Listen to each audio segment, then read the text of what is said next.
Welcome to our Flaviviruses. First off, we have our hepatitis C hippo. He is golden jaundice yellow to show that hep C is a chronic infection of the liver. It's transmitted via blood, which is why he's holding his chalice with red liquid. This usually affects IV drug users, blood contaminated equipment like tattoos, razors, or toothbrushes, occupational exposure, sexual intercourse, or it happens between mother and child. In about 20 to 25 years, you can develop cirrhosis of the liver, and between 25 and 30 years, you can develop hepatocellular carcinoma. Hep C usually infects either humans or chimps, and we do have two ways to treat it. You can either do an interferon or use ribavirin, and ribavirin is depicted here as the rib bones along the hippo's feet.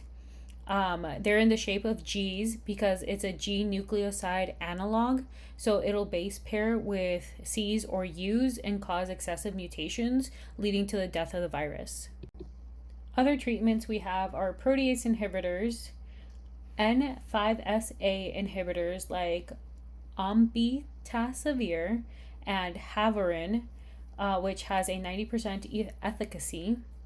We also have RNA-dependent RNA polymerase inhibitors like dasabuvir and nucleoside analogs, which are chain terminators.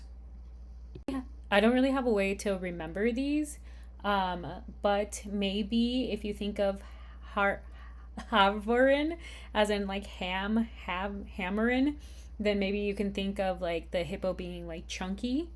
The other like ombitacivir and dasabuvir, they kind of sound like African names, and hippos are from Africa. And the chain terminator is sofovir, and that kind of looks like the word SoFi, and that's pretty chill. Also, our hippo is wearing a chain, so maybe a chain terminator can help you remember. I know for sure ribavirin is pretty important, so have that one in mind first. Next, we have West Nile virus, represented by Sobek, the crocodile god standing in the back, the Egyptian one. He's wearing a red encephalitis headpiece, and he has a bird on his shoulder to remind us that this is a bird reservoir virus. It is transmitted by mosquitoes, as a giant mosquito in the middle, and the incidental hosts are humans and horses, equine. We have the man that is crouched down with a whole bunch of like spots on him. That is going to be dengue, and right next to him is Zika. So they're both worshiping the giant Egyptian mosquito, because I want you guys to remember that Aedes aegypti is the name of the mosquito that transmits both dengue and Zika.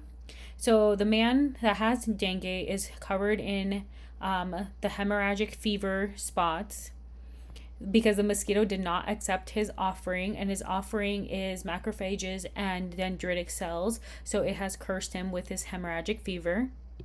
Dengue comes in like 3 levels. First off, you have dengue fever, which is the triad of fever, a rash, and a headache. It's also been known to be called breakbone fever because it's a very intense joint pain and muscle pain, and a rash very similar to measles.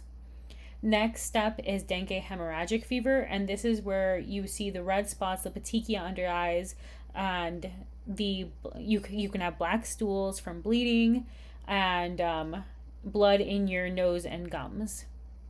Usually people do need to stay hydrated, and they may need blood transfusions. This has a 2.5% mortality rate, and it's a 20% mortality rate if left untreated.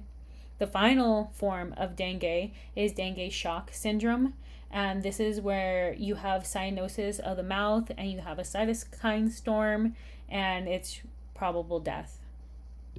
Dengue is also a very special virus in that having a vaccine for it actually makes it worse because it increases the chances of you getting the hemorrhagic fever or the dengue shock syndrome. Since it infects macrophages and dendritic cells, if you vaccinate against it, the macrophages will find it faster and therefore the virus will spread faster. So you have a higher probability of getting those horrible symptoms.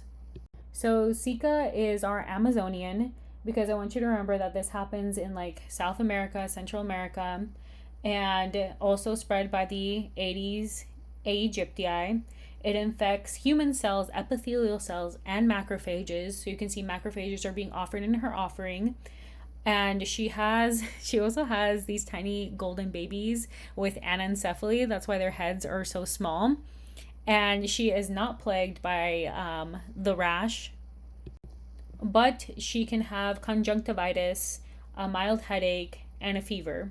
There's also a risk of getting Guillain-Barré, which is that ascending paralysis. The microcephaly happens because when a mother becomes infected, it can pass through to the baby, and it can also pass through the baby through breast milk. And that's what causes the microcephaly. Well, before birth, if she gets infected, it gets microcephaly. The baby gets macrocephaly. And it's also transmitted through sex. And just as a reminder, this is happening in the daytime, so we're dealing with an RNA positive virus that is enveloped.